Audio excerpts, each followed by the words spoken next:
Entonces vamos a hacer nuestro retirito en 3 momentos. Un primer momento, vamos a tratar de hacer una lectura de la realidad de una manera muy somera y sin la presunción de agotar el argumento de la realidad del mundo, para en un segundo momento hablar ya de lo que significa ser un consagrado a la Madre de Dios y de la importancia que representa cada uno de ustedes para la Virgen. Y luego terminaremos con la celebración eucarística, si les parece. Yo quisiera en este primer momento entonces que afrontemos el argumento de la realidad del mundo, porque solo así vamos a comprender vamos a comprender este llamado que les hace la Virgen a cada uno de ustedes. Considero que si sienten en su corazón el anhelo de consagrarse al corazón inmaculado de María y a través del corazón inmaculado de María a nuestro Señor, no es simplemente un acto personal, sin duda, es un llamamiento a la conversión y a la entrega a Dios, y una experiencia que le va a dar un tinte distinto a la vida. Sin embargo, me parece que los consagrados a la Madre de Dios en esta etapa de la historia tienen una labor mucho más amplia, que no se limita a sí mismos, sino que son llamados en una etapa que es fundamental en la historia de la humanidad. Porque estoy convencido que en este momento en el mundo nos enfrentamos a una batalla espiritual. Y no es una lucha de hombres contra hombres, lo dice Pablo en la carta a los Efesios, capítulo 6, versículo 11, sino una lucha de las potestades caídas contra los hombres. Y hay un principio en la física que todos aprendimos en el colegio, que una fuerza solo se puede contrarrestar con una fuerza igual o mayor y de sentido contrario. Y entonces tenemos que mirar a las cosas por donde son. Un buen cristiano mira no a la crónica fría, al acontecimiento, a lo que sucede, a lo que nos dicen los medios. Y sabemos que muchas veces los medios son tendenciosos o juegan dentro de determinadas líneas. Un buen cristiano tiene que ser alguien que lee a fondo lo que Pablo VI denominaba los signos de los tiempos. Y el género apocalíptico que está tan de moda y que en muchos casos exagera y nos lleva al terrorismo espiritual, no es precisamente lo que nos imaginamos como tal, el género apocalíptico, que es el anuncio del dies irae, de esto se acabó, ya llegó el momento de la parusía. No, es ante todo leer los acontecimientos desde los ojos de Dios. Esto es muy importante, desde la dimensión del Evangelio, de la palabra divina. Y esta es una lectura mucho más profunda de cuanto acontece. Diría yo que este es un momento apasionante. Somos testigos en este mundo de la globalización y del uso de los medios de comunicación social de una manera extraordinaria. Hemos sido testigos del paso de la radio a la televisión, de la televisión en blanco y negro, del paso de la televisión de blanco y negro al color. Después ha llegado el satélite, las redes sociales. No nos podíamos imaginar que en este momento estemos en un streaming a través de Facebook, generando a través de una pequeña cámara un canal que se va al mundo entero en este instante y que nos están siguiendo. Y de paso saludo a quienes nos siguen a través del Facebook, del streaming, en cualquier parte del mundo, la aldea global. hemos sido testigos de cosas grandiosas, la caída, no sé, del muro de Berlín con todas sus consecuencias, el glasnost, la perestroika, fuimos testigos de grandes papas, de atentados enormes, del atentado al Papa Juan Pablo II. ¿Y quién se iba a imaginar que íbamos a vivir en una época con dos papas, como la que estamos viviendo en este momento? Un momento de contraste. Y no podemos negar, y en eso yo coincido con el padre Martín, con Fray Nelson Medina, que estamos caminando, queriendo o no queriendo, hacia un gobierno mundial. Hacia eso se está caminando. El socialismo del siglo XXI en nuestra patria y en toda América Latina, y muchas otras tendencias, unas de derechas, otras de izquierdas, finalmente coinciden en lo mismo.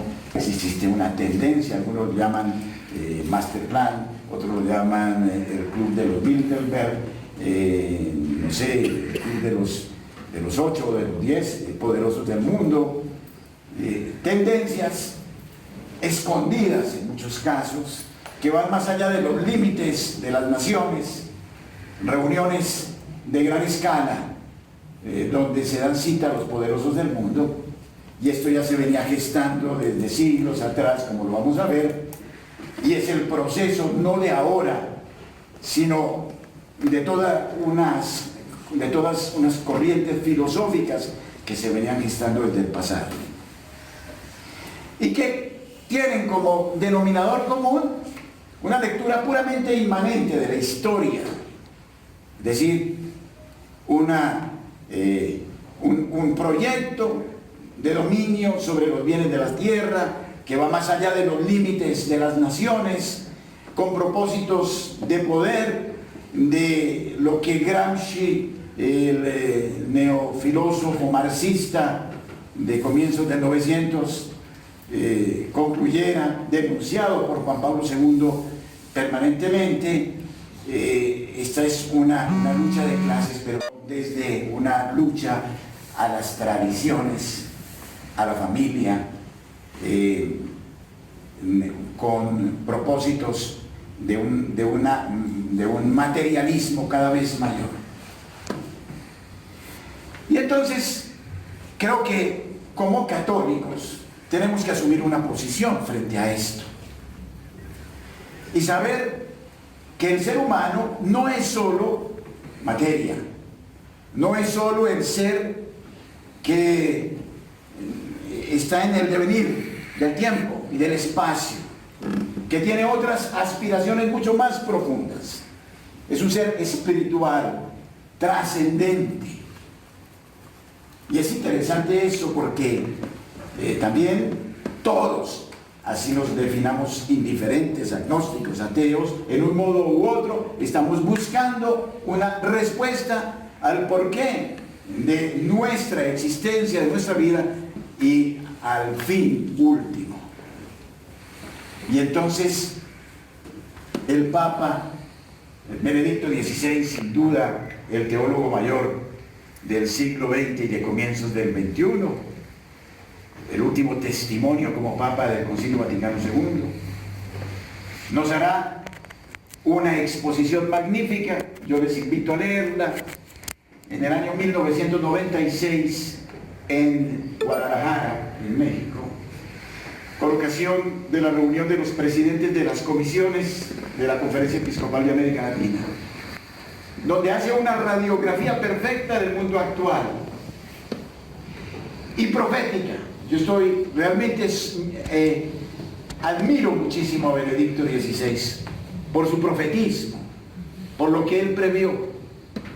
Decía en ese momento que ya se sentían tendencias en el mundo y en el mundo católico, y entonces ya centrémonos en la realidad nuestra como católicos, donde muchos teólogos, herederos de una teología liberal de corte protestante y a su vez podríamos decir que esa teología liberal de corte protestante también es heredera de otras corrientes ya desde el protestantismo. Ahora que Lutero está de moda, eso tuvo una incidencia impresionante en la historia, no solo desde el punto de vista de la herejía sino, y de la separación, sino en todos los aspectos de la historia de la humanidad, al menos en Occidente. Entonces, decía el Papa, ya aparecen corrientes dentro de la Iglesia Católica, y sus exponentes mayores los denuncia él con nombre propio, Hicks, Nitter, un teólogo presbiteriano y otro católico, llegaban a decir ya en el año 96 que no existe una sola verdad y que por ende es presuntuoso como católicos decir que la verdad es Jesucristo, y que por eso mismo existe una verdad en el budismo, en el sintoísmo, en el confucianismo, una verdad en el islam, etc. Al punto tal, decía Ratzinger en su momento, que es abusivo, según estos teólogos, es abusivo hablar de una doctrina católica como la única doctrina en el mundo. Y entonces, prácticamente, piden eliminar el cuerpo de doctrina de la Iglesia Católica como el único verdadero, negando a Jesucristo como camino, verdad y vida. Y esto es del ámbito católico, no estamos hablando del gran empresario agnóstico, sino del ámbito católico como tal. ¿Y eso a dónde nos estaba llevando? Dice Ratzinger, al relativismo. Ya no existe una verdad, sino que cada uno posee su verdad. Y dado que, dice Ratzinger, no existe una única verdad, entonces dejemos de lado, y eso que estamos notando ahora, no quiero polemizar mucho, pero vamos a las ideas, no a las personas, no por simpatía o por antipatía. Esto hace que ya no discutamos sobre elementos doctrinales, sino que nos pongamos de acuerdo con los grandes líderes religiosos del mundo por causas sociales. Entonces, por la pobreza del mundo, por el calentamiento global, por, qué sé yo, las hambrunas, lo que sea, pero dejemos de lado. Bueno, curiosamente, ahora que se habla, yo soy budista, yo soy islámico, yo amo, entonces nos identificamos en el amor, y lo importante es el amor, y la doctrina desaparece, y de ese modo también ya entramos en un complejo de inferioridad a la hora de hablar de Jesucristo, el Mesías, el Hijo del Hombre, etc. Y entonces, si acaso, hablamos del Señor, pero en una identificación muy etérea, en una lectura ahistórica de Jesucristo. Y eso ya lo decía Ratzinger. Al punto que, entonces, caemos en ese relativismo. Cada uno piense lo que quiera. Bueno, encontramos eco en esta época cuando se dice que la verdad es poliédrica, es decir, que tiene muchas caras y que cada uno la lee desde donde quiere y la interpreta como quiere. Yo los invito a ustedes que son tan predilectos hijos de la madre a ganar terreno a esta invasión del mar del relativismo, pidiendo al Espíritu Santo discernimiento.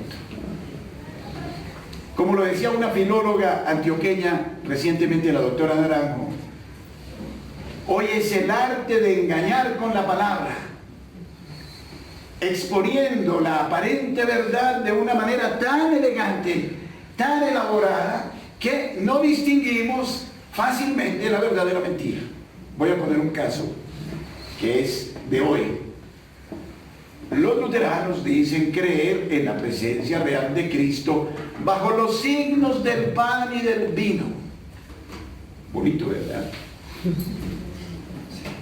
Pero si no estamos atentos, están diciendo bajo los signos de, pero no están diciendo que el pan y el vino se constituyen en el cuerpo y la sangre del Señor. Para un católico de a pie, se come el cuento, ¿cierto? Y así existen muchas otras acepciones en las que somos capaces de presentar la mentira como verdad, la verdad como mentira. Y como lo vemos últimamente, el juego de la imagen, el estilo, la voz, la pose, todo eso juega en este momento para crear paraísos que no existen. Bueno, pero volvamos allá. Entonces, ¿qué sucede? El ser humano que busca ansiosamente una respuesta al origen y al destino de su vida, no teniendo ya la firmeza de Jesucristo en el Evangelio, y recibiendo un mensaje que es sumamente venenoso, como que deje de ya entonces de pensar, más bien dedíquese a intuir, a sentir, a experimentar. Eso nos ha llevado a un nuevo ritualismo, dice Ratzinger brillantemente. Nos ha llevado a buscar en el Oriente lo que no hemos encontrado en Occidente, desde el momento en que ya negamos la validez en términos absolutos del Evangelio, y entonces es cuando acá aparecen todas estas corrientes nueva era que no tienen cuerpo de doctrina, y corrientes del budismo, del hinduismo, etcétera, donde se nos dan, dice él, modos, signos, celebraciones para autotrascender, para llenarnos de la ilusión, para agotar el placebo de una felicidad que más bien surge desde lo inmanente. Y por ahí encuentro ecos en este tiempo cuando se está diciendo que no existe un Dios que nos trasciende, sino un Dios que surge desde la cultura, que surge desde la historia, desde abajo, pero no es el Dios que nos trasciende. Eso lo estamos diciendo los católicos y nos suena muy light y muy interesante. Entonces, y esto es heredero también de todas estas corrientes. Y muchos de nosotros, fascinados, también hacemos unos sincretismos que hoy están de moda, donde es interesante hacer una experiencia católica, pero también con aproximación al mundo zen, al enneagrama, si se quiere, a una identificación con la naturaleza. Aquí hay mucha hipocresía, esto lo digo yo, y asumo la responsabilidad de lo que digo, donde se habla de Jesucristo, se habla del Espíritu Santo, se habla hasta de María, pero si vamos a mirar en el ámbito católico, y teólogos connotados, y los que aparecen en las primeras páginas web, que los están convocando ahora allá en el salitre los domingos, uniendo a todo el mundo a una lectura de un Cristo que es más energía, que no es persona, no es la persona de Cristo, sino una energía en una identificación con el cosmos. Y estamos aclimatando ya hasta en documentos muy importantes el término madre tierra, constelaciones, etcétera. Y eso nos encanta, porque es que no tiene que ser light, no tiene que ser avanzado, no tiene que ser del siglo XXI, y eso pues son las nuevas propuestas. Entonces atrevámonos a esa moda, como es la moda del piercing, del tatuaje, etcétera, etcétera. Pero aquí, no sé si ustedes acepten lo que digo, y respeto su pensamiento profundamente, me parece que hay una conspiración contra nuestro Señor Jesucristo, Hijo de Dios vivo. Porque si tú eres católico, si yo soy católico, lo soy porque he vivido una experiencia de encuentro vivo y personal con Jesucristo. Jesucristo no es una idea, ni es una sensación agradable. Jesucristo acontece en la historia, dice Ratzinger ya, Benedicto XVI, en sus libros sobre Jesucristo. Un periodista le pregunta, ¿es verdad que Jesucristo se encarnó? Él dice, sí, Jesucristo se encarnó y se hizo hombre, y se inscribe como el acontecimiento más importante en los anales de la historia universal. Por eso, nosotros no seguimos ideas, ni seguimos filosofías, seguimos un acontecimiento que nos convence que es un acontecimiento de carácter histórico salvífico. Y proseguía el cardenal Ratzinger en su momento, se caerá en un relativismo tal que es sumamente peligroso. Porque ya la propuesta que nos viene del holismo y de estas corrientes orientales es: no sufras con el pensamiento, siente, experimenta, autotrasciéndete, aprende a respirar, usa tales pranas, busca ese contacto con la naturaleza. Se termina absolutizando la naturaleza. Pero lo más apremiante para Ratzinger es demostrar que este es un juego hipócrita, que es capaz de colonizar a las multitudes vendiéndoles soluciones fáciles, pero que termina, como lo decía Gramsci, en una gran colonización ideológica, en un esclavismo del pensamiento que finalmente termina diluyendo al individuo, a la familia, a la sociedad. ¿No es acaso, como lo publica la revista Semana, y me encantó ese artículo, saben que sí, que existan grupos de resistencia a eso, y grupos que no solo están jugando un papel espiritual, porque es que el mundo de hoy también, bueno, unas minorías que manejan los medios como que desestiman eso religioso, y resulta que ahora se ha demostrado que lo religioso juega un papel importante, no solo desde el punto de vista del templo o de la iglesia de garaje, sino que lo religioso se demuestra una fuerza poderosa que incide también en la suerte de los países, como sucede recientemente en los plebiscitos, etcétera, donde dice la revista Semana, no se puede desconocer el aspecto religioso. Lamentablemente yo pienso que los católicos metimos mucho la cola por abajo, nos callamos, no todos, y que los que dieron la lucha fueron nuestros hermanos esperados, y yo ante eso rindo mi admiración, porque lo hicieron desde Dios. Bien, esa es la actual realidad. Pero yo quisiera tocar otro argumento, y cuando se cansen me dicen y suspendo. No sé si hasta ahora he enredado demasiado la pita, y entonces caería en lo que dice Marx: hablen lo que quieran, digan lo que quieran, que cuanto más confundan mejor. Se trata nuestro comunismo de confundir a todos, de modo que cada uno piense lo que quiera, ¿no? O como diría Stalin, ¿no? Di mentiras, mentiras, miente, miente, miente, que a fuerza de mentir, tu mentira se convertirá en realidad. Eso también nos lo están vendiendo hoy de una manera teatral. El arte de la mentira y del mentir y del mentir y del mentir. Hasta tal punto que lo blanco es negro, lo negro es blanco, y que, no, en fin.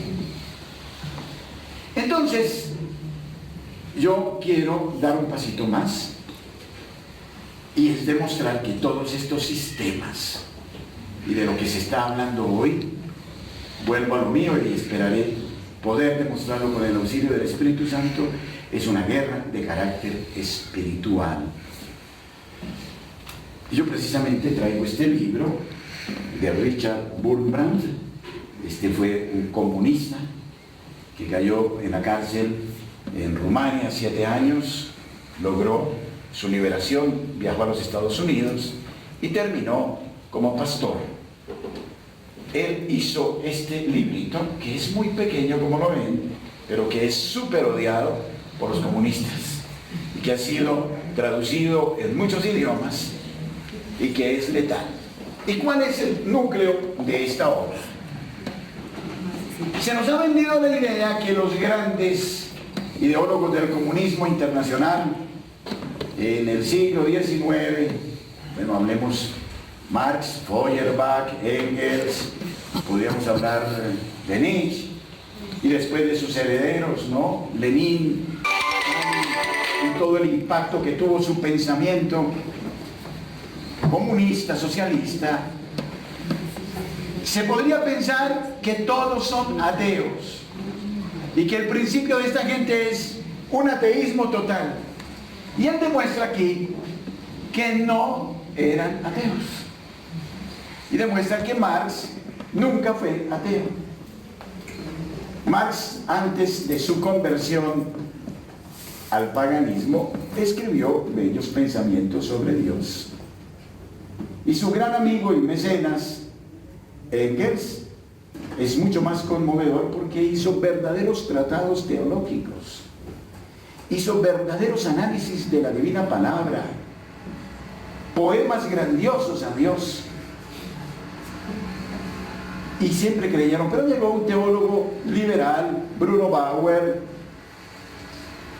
y Bruno Bauer descubrió una cosa muy interesante con él, que una cosa es hacer teología y otra cosa es hacer teología de rodillas. Y cuando no se hace teología de rodillas y con humildad y abiertos a la acción del Espíritu Santo, entonces es ahí que en nuestra vanagloria y soberbia intelectual el maligno se mete.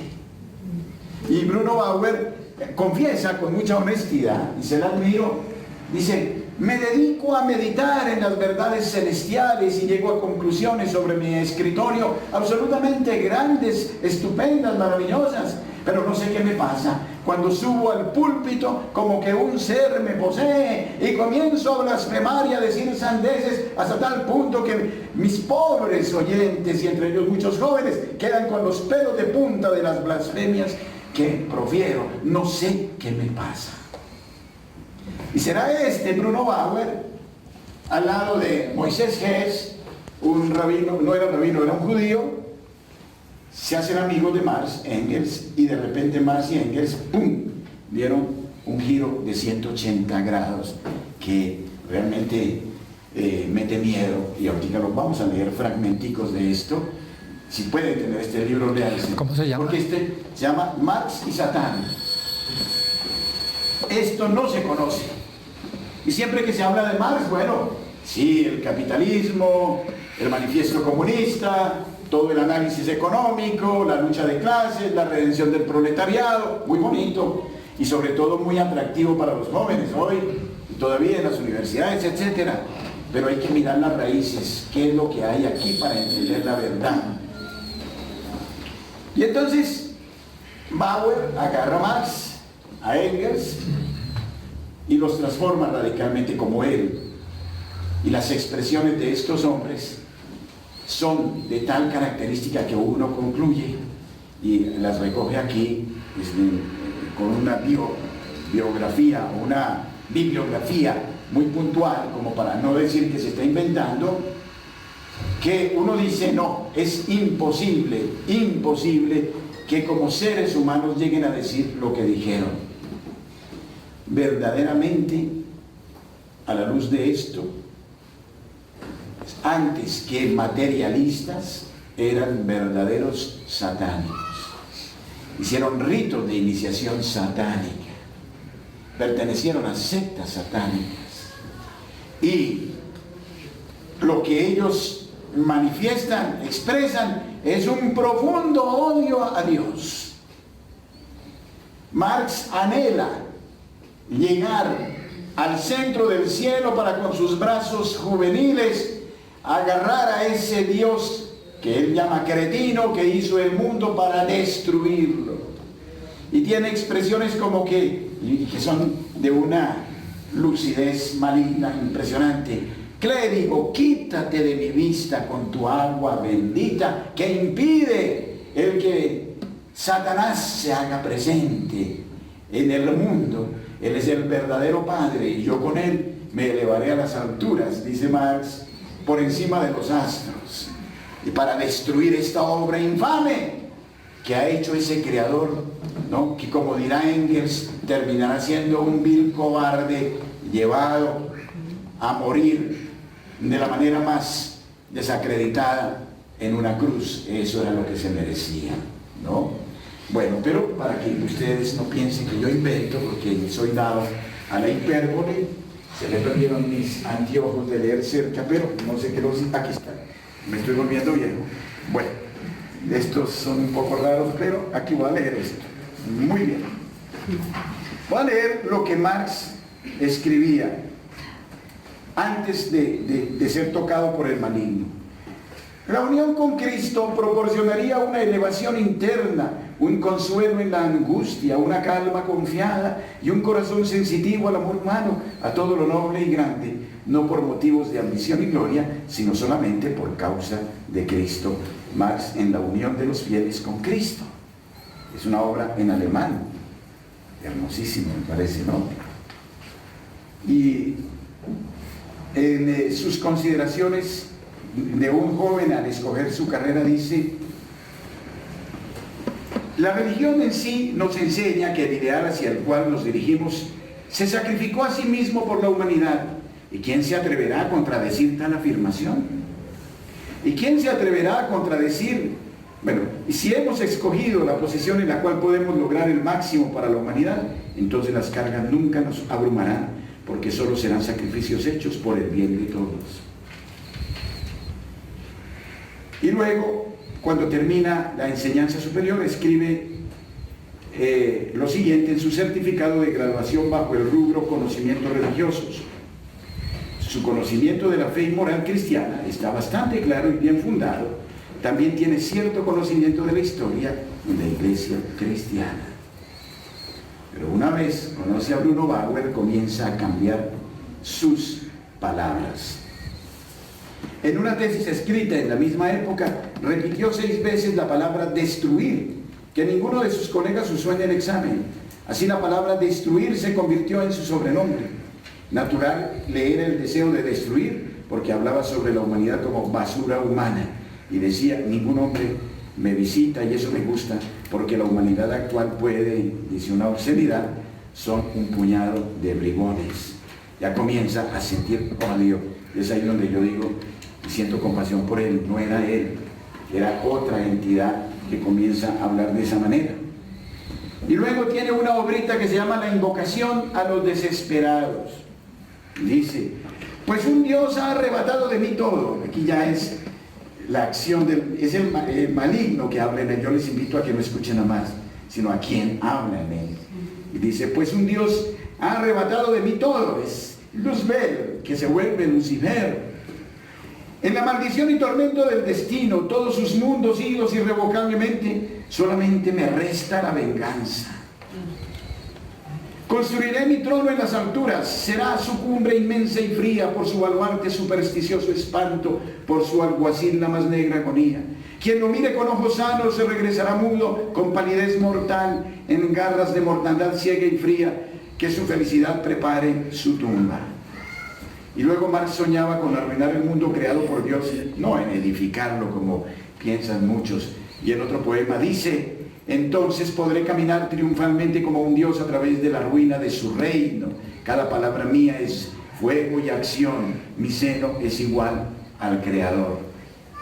Citado en Deutsche Tagespost, en la Alemania Occidental, en una obra que se publicó en el 82. Y notemos cómo aquí, lo que ya les decía, aparece esta alusión a Isaías 14:13: escalaré el cielo, sobre las estrellas de Dios levantaré mi trono, ¿no? Porque el arte de Satanás siempre es el de la envidia, y siempre quiere estar por encima de Dios, pero al mismo tiempo quiere destruir todo lo de Dios. Aquí hay un capítulo que no vamos a alcanzar a leer, y es ver los rituales del satanismo. Y los rituales del satanismo no se dedican a otra cosa que a caricaturizar la liturgia cristiana. Entonces sus celebrantes siempre aparecerán con ornamentos al revés. El Evangelio se leerá de abajo hacia arriba, y ahorita lo vamos a ver en Marx, que también lo hace en una obra que se llama Oulanen, que es un diagrama al revés de la palabra Emmanuel, ¿no? Luego sus liturgias acudirán también a la oración colecta, al prefacio, pero todas son insultantes, todas son profanas. Un gran camarada que muere en Rusia, entonces le hacen la celebración con una misa satánica, y todos los camaradas se roban cruces, cálices, y llevan un asno al que le atan una campana en la cola. Aquí tengo el nombre, pero no lo recuerdo, y le ponen una mitra, haciendo expresión de todo tipo. Y esto se cree que al menos en Francia hay como unas 25.000 iglesias satánicas, no estamos hablando de un cuento. Y en Europa hay muchas iglesias satánicas y también las tenemos aquí. Entonces siempre será una liturgia de burla, de insulto, de blasfemia contra Jesucristo, el Hijo de Dios. Yo por eso sentía que la principal tarea que correspondía a nuestra radio, más que el sí o el no, no era eso, es desagraviar el corazón de Jesús. Y tenemos que desagraviarlo porque es insultado, porque es vilipendiado y ha sido pisoteado a lo largo de la historia. Y miren los procesos, si ustedes leen Así habla Zaratustra y las obras de Nietzsche, ¿hacia dónde van? Es la misma, ¿no? Norma, es insultar a Dios, decir que hay que matar a Dios para declarar al superhombre su autonomía, que es necesario eliminarlo. Pero si miramos a Lutero, por ejemplo, también tiene el mismo lenguaje. Fíjense que hay como constantes, ¿no? Lutero que blasfema contra la Eucaristía. Ahora que dice que se tienden puentes para una transcomunión. Miedo cuando Lutero mismo decía: ¿cuándo acabará la iglesia con esa celebración oscurantista que han mantenido a lo largo del tiempo en la tiniebla esa Eucaristía?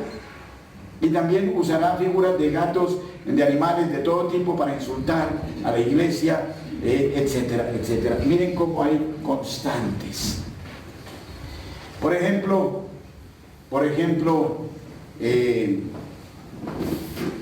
Lenin, ¿no?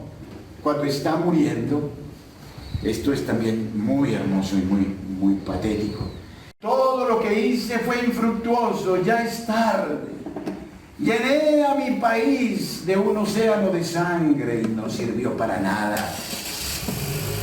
Tal vez hubiera sido mucho más útil un Francisco de Asís o 10 Franciscos de Asís, pero ya es muy tarde.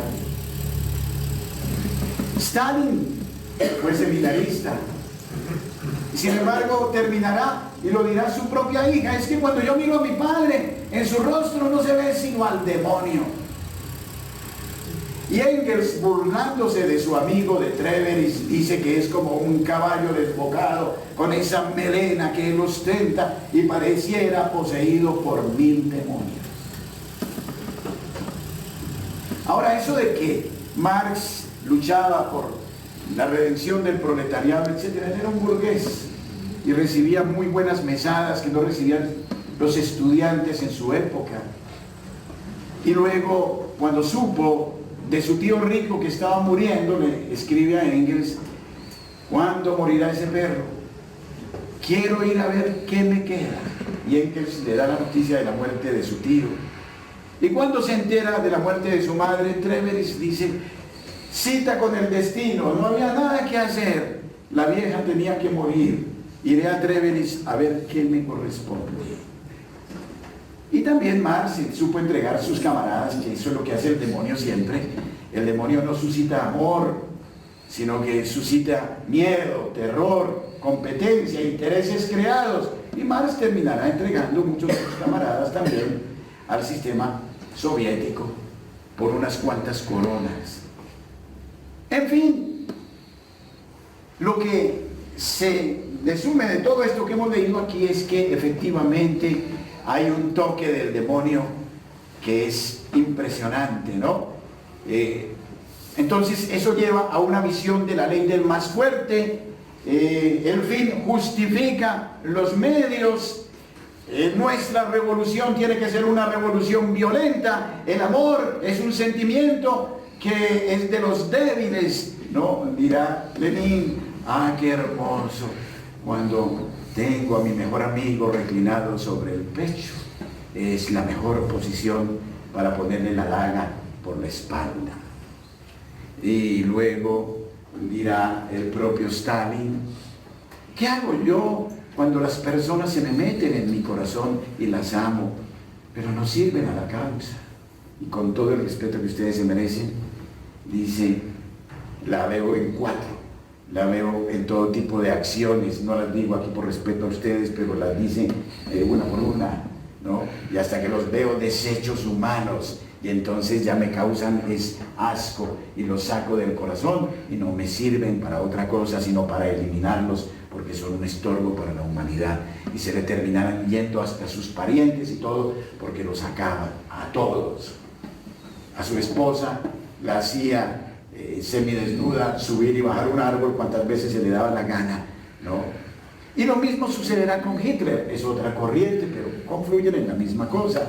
Hitler practica la magia negra, manda a sus generales a consultar druidas y adivinos en Inglaterra para saber cuáles serán las tendencias de la guerra, etcétera, y él también va a un árbol por allá, un manda o no sé dónde, y entonces mirando a la luna y a los astros, en fin, todos, o sea, practicantes de todas estas, ¿no? Marx habla de la espada con que fue iniciado, y la espada del demonio, es paladín del demonio, etcétera. Entonces todo lo otro no son sino pantallas, ellos son expertos en pantallas, como Castro es experto en pantallas. Quitó de en medio, porque eso es lo que hace Satanás, al Che, porque le representaba un peligro para sus propios intereses en Cuba, lo mandó a la muerte y después lo convirtió en bandera. Y entonces ya en la plaza del Che, el Che que está de moda, etcétera, cuando él mismo, como a los hermanos Ochoa, los Caput los sacó porque eran un peligro y buscó cualquier justificación. El fin justifica los medios. Y entonces, queridos hermanos, para no hacerla muy larga, porque aquí podríamos seguir toda la mañana solo en este aspecto, y quien quiera leer esto, con mucho gusto, cualquier fotocopia se podrá hacer, porque no sé si esto, bueno, creo que se consigue por internet, sí, Beacon se consigue, para que la miren en detalle. Cuando en los llanos del Yarí, la guerrilla, 2 días antes de las votaciones, ahora dijo, nuestra opción seguirá siendo de lucha de clases marxista, leninista, etcétera. Sepamos qué es lo que nos espera desde el punto de vista espiritual. Es una pérdida de los valores sobrenaturales. Ustedes no saben en qué se están metiendo. Y es algo absolutamente grande, y ojalá que salgamos de aquí con esa dimensión de lo que significa consagrarse. ¿Saben qué es consagrarse para mí? Hoy, jurar bandera. Como el soldado jura bandera en el batallón de la Virgen. ¿Para qué? ¿Para que salgan ustedes a la calle con un arma o con la Biblia a gritar? No. Solo para obedecerle a la Madre. Como dice don Stefano Gobi, en estos tiempos difíciles y convulsionados, quien se consagra a ella, lo único que tiene que hacer es dejarse orientar por ella. Ella le dirá los tiempos, le dirá los momentos, ella suscitará todo y quedarás aterrado de lo que ella decide a través de ti, sin que te des cuenta, y causas una bomba atómica y no te das cuenta. Una buena bomba, quiero decir, no, la de la Virgen. Entonces, ustedes quieren consagrarse en un momento crucial, definitivo para la historia, no solo de la humanidad, no solo de Colombia, sino de la humanidad. Y miren cuántas presiones están viniendo de Inglaterra, de Suiza, plata de ONGs, en fin, son cosas inauditas, esa presión, etcétera. Es una conspiración. El tema de la ideología de género, que aunque no se diga, está ahí metido en el enfoque de género, etcétera, transversalmente, como sucede en el Palacio de Justicia, la misma guerrilla es usada por otras fuerzas, aquí lo mismo, y todo esto es en río revuelto, ganancia de pescadores, etcétera. Y entonces es hora de que pidamos al Espíritu Santo que nos diga por dónde es, cuál es la verdad, qué es lo que nos debe animar. En este primer momento, en síntesis, lo que dejo a su consideración es que se trata de una batalla espiritual terrible. Es el demonio en sus últimos coletazos, que se quiere llevar a quien pueda. Jesucristo lo dijo: ¿será que cuando regrese encontraré fe? Y lo decía Fulton Sheen, por allá en el año 50. Gran arzobispo de Nueva York y gran profeta. Se generará una iglesia paralela, casi imperceptible, pero con grandes errores, y se llevará a muchos justos consigo. Fulton Sheen es un clásico de la espiritualidad. Entonces, don Stefano Gobbi decía algo maravilloso, y yo estoy convencido que sí. Quien se consagra a la Virgen María no caerá en la herejía, no caerá en el error. Ella misma nos dirá por dónde es. ¿Quién se consagra a la Virgen? La Madre toma las riendas de su vida. Será ella la que le da las misiones. Y usted irá contracorriente. Incluso tendrá que sufrir como un buen discípulo. Porque caminar con ella supone romper muchas estructuras que aparecen a veces con el tinte de santas, pero que no son sino demagogias y politiquerías. Y cuando ella se mete, yo no he conocido nadie tan humilde, pero que tenga un pelo de boba, no lo tiene. Y lo digo también porque es que muchos han sido los embates, pero ella, como ella es humildísima, es revestida del poder de Cristo. Y entonces, ya el demonio le huye. Es que, a ver, el problema es muy simple, es elemental, no es un problema nada, no es nada complejo el problema de la humanidad. Es un demonio cobarde que ha encontrado muchos defensores. Es que usted a toda hora habla del demonio, está satanizando. Oiga, ¿cuántos defensores le han salido al demonio últimamente? ¿No? Por un lado, hablar de Dios, ¡qué oso! Y hablar del amor de Dios, ¡qué oso! Eso es de fanáticos, frenéticos, fúticos. Pero no se puede hablar tampoco del demonio, porque es que, ¿no? Muchos teólogos católicos es una elaboración de la mente, otros una personificación del mal. Se predica en los púlpitos, si ustedes lo han oído, no me digan que no existe. Todo es misericordia. Lo dice Ratzinger. Recientemente el Papa Benedicto XVI lo dijo, menos mal que dijo algo últimamente.